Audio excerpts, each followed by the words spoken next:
This has got to be the comfiest, most uncomfy couch I've ever sat on. I feel like I'm like sinking into it, but also feels like I could take a really deep and wonderful nap.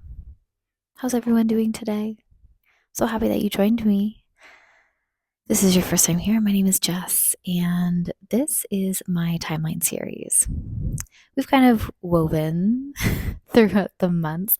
Not every day gets posted, but this is just a journey of where I am, and I get to tell stories and share adventures and talk about my feelings and just create this space where we come together and talk about the human experience. I like to think of myself as a bit of a storyteller, and I have debated for so long whether or not my story is worth being told. But, I've come to this realization that everyone's story is worth being told.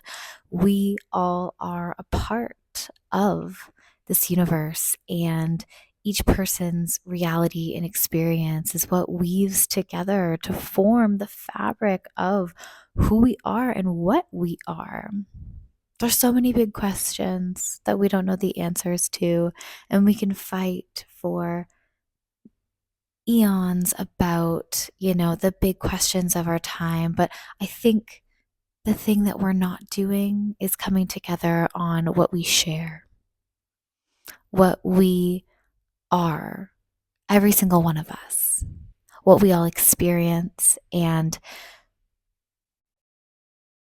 we can find these ways to connect with one another and to say, you know what, you are from a completely different side of the world, walk of life, as I am, but we know what it's like to feel the same things. And regardless of what that is, we know what it feels like in our bodies, in our souls, and that is what we share together. So I am just here on as many days as I can to talk about that and to find this shared humanity and hope that we all can just come together and be a little bit kinder to one another. It's a reminder to myself as well. It's very easy to get wrapped up in judgments and thoughts about how we're different or people are strange or how could they do this, but really, they're just doing the best they can. I remember during, some of the initial stages of what I would refer to as my awakening, coming to the realization that my parents are just people. They're just big kids. They don't know what they're doing. They were just doing the best they could with the resources that they have available. And they are also on this journey. They're doing the same thing as I am. And it's so easy to blame them for your pain, but coming to realize that they're just people and they did the best that they could, and releasing that blame completely shifted my perception of them and everyone else.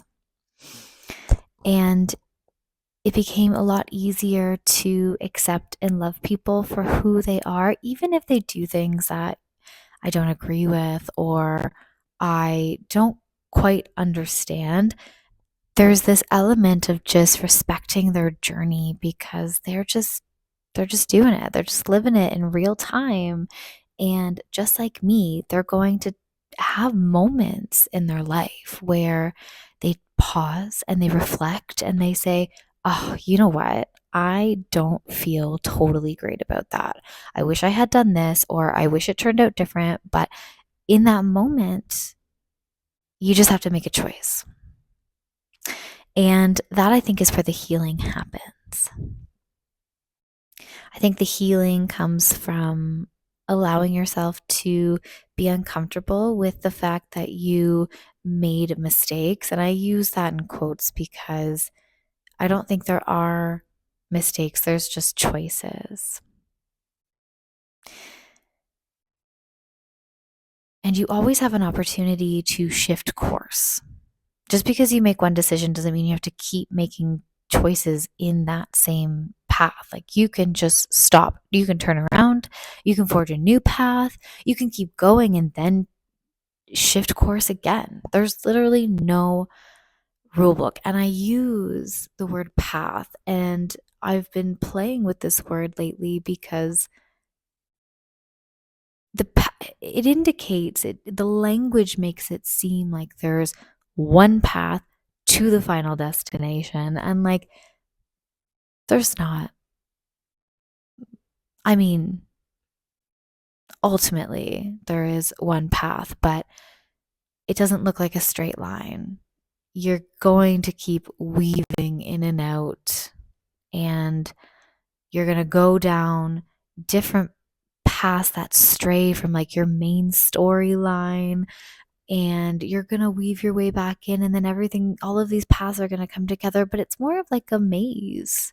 You know, there are some dead ends and you have to kind of turn back around, but there's not necessarily one right path to the middle or to the end. You're going to get where you're going to go, but it may not be in the direction or the way that you think it's going to be.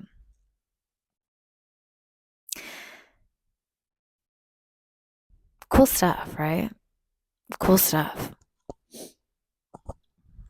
So last time I was in this space, I read this entire book,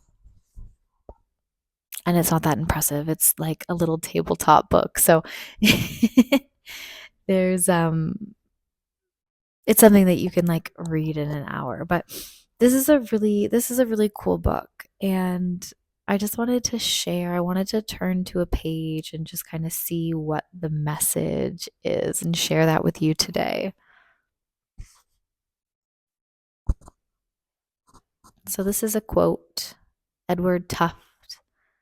I have stared long enough at the glowing flat rectangles of computer screens.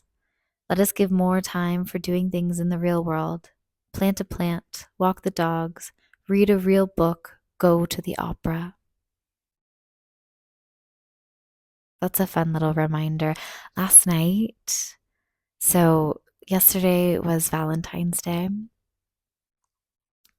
and my husband planned a date for us. And it was the first time leaving our son at night, just for a couple of hours.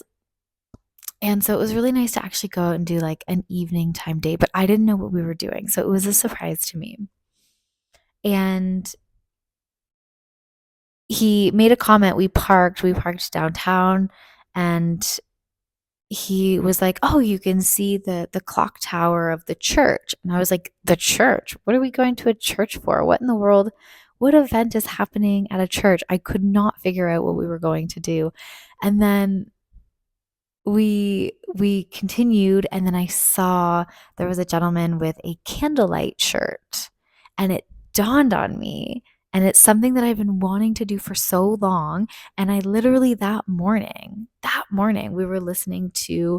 um there's a radio station, and through the day they have like orchestral and classical music that plays. And we were listening to that morning, and I was like, man, like I just really would love to go to a classical or orchestral show. I was like, it'd be so cool. And that's what we did. It was a candlelight series, and it was a string quartet. And so they had, I don't even know how many candles, but it was just like absolutely everywhere on the stage. It was stunning. And it was a string quartet, and they played songs about love. And it was just so beautiful.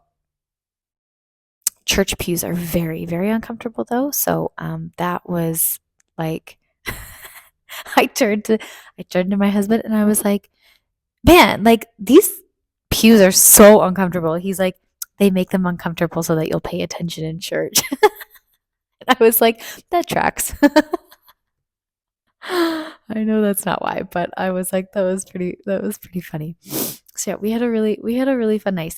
It was nice, to do something in the real world. It was nice to go out on an actual date. I had the thought while I was there. It was quite busy, And it was really nice to see so many people out and about because, we are still living in a world where everything tends to be on the screen. And we have a lot more relationships online, and we don't tend to venture out of our houses for things to do. We're just very comfortable in our homes. So it was really nice to go out and do something, and our son was absolutely fine. He was a little overtired, but we got him home, got him to bed, and it was a good night. So let me know. Did you do anything for Valentine's Day? Did you go out? Did you stay in? Did you have a Valentine's? Did you spend it with yourself? Did you do Galentine's Day the day before? What was the vibe for you this year? I'd love to know. And with that, my friend, please take good care, and I'll see you soon.